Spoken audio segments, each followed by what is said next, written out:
Hey, everyone! Welcome to this tutorial on how to create a YouTube channel. Whether you're looking to start a new channel for your business or simply to share your passion with the world, this video will walk you through the process step by step. So, let's get started.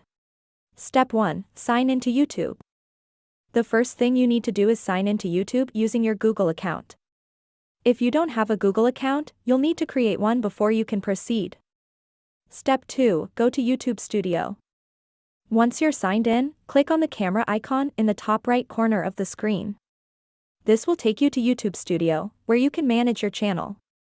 Step 3. Click on Create a Channel. In YouTube Studio, you'll see a button labeled Create a Channel.